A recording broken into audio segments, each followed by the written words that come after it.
Bonjour à tous et bienvenue à cette séance d'enregistrement concernant l'importation des contenus dans une salle de classe. Si vous voulez importer le contenu, notamment LibreButton, nous allons voir tout à l'heure comment importer le contenu d'une salle virtuelle dans une autre salle virtuelle. Nous prenons le cas de la salle virtuelle SAL1 de l'Adamawa. Cette salle virtuelle contient, comme vous allez le constater, la visio et la présentation générale. Maintenant, nous allons importer cette salle virtuelle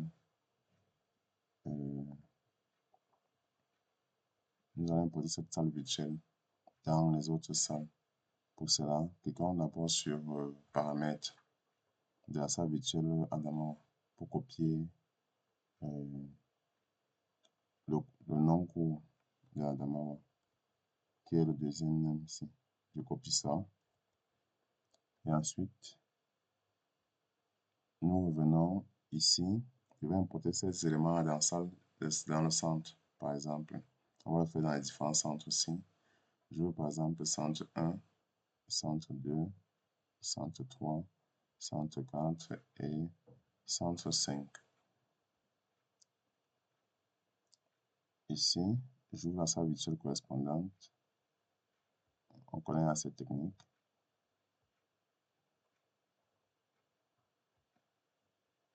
Au fur et à mesure que ça charge, on ouvre. Et ensuite, on revient ici à la première. On va supprimer tous les éléments à l'intérieur. On commence par supprimer annonce. Et ensuite, on va supprimer les différents topics contenus. Topic 1, topic 2. On va supprimer tous les topics disponibles. On supprime le topic. C'est-à-dire qu'on supprime tous les éléments inclus dans la salle virtuelle, parce que ces éléments ne nous servent pas. Supprime ces différentes sections créées par défaut, là, par inadvertance ou par défaut. Là.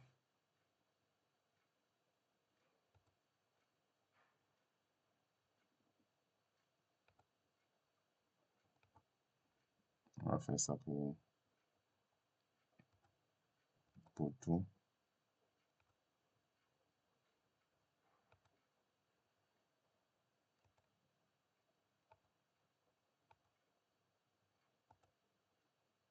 Si les éléments n'avancent pas rapidement, supposez que c'est un problème de connexion. Supposez simplement que c'est un problème de connexion à la plateforme.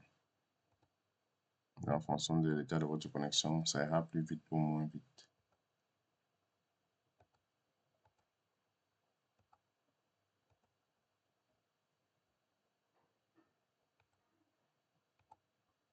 Bon, je fais ça simplement parce que j'aurais pu faire un seul. Mais je fais simplement ceci pour que vous voyez la procédure pour aller un peu plus vite. Bon, ensuite, on revient au premier. On ajoute une activité ou une ressource. Non, c'est pas ça. Excusez-moi. On revient au premier et on va choisir more ou plus en français. Course heureuse ou utiliser ce cours. On clique dessus. Donc ça change. On fait la même chose ici. On va cliquer sur more. On va cliquer sur more. Reuse, course heureuse, more, course heureuse. Mais en tout cas, ce dernier élément au-dessus de la barre de menu principale. Donc, on revient ici. Et ensuite, on va saisir, on va coller.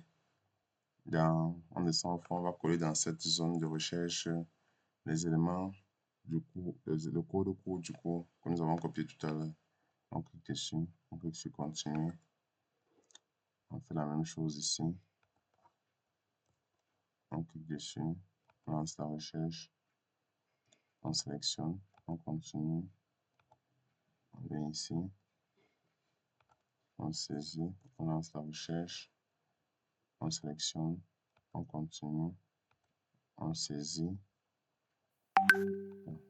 on colle, on lance la recherche, on sélectionne, on continue, ensuite revient ici. Jump to the final step. Le final step est jump. On clique sur continuer. On vient ici. Jump to the final step. Ensuite, on clique sur continuer. Jump to the final step.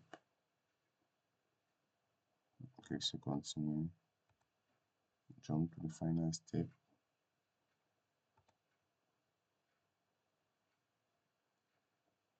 On clique sur continuer. Et là, vous allez remarquer que vous avez terminé avec les BBB. Chaque salle de classe a son BBB désormais. Chaque salle de classe a son BBB. Je crois que c'est tout pour ce matin. Donc, vous allez devoir importer les différents BBB dans vos différentes salles de classe. Merci.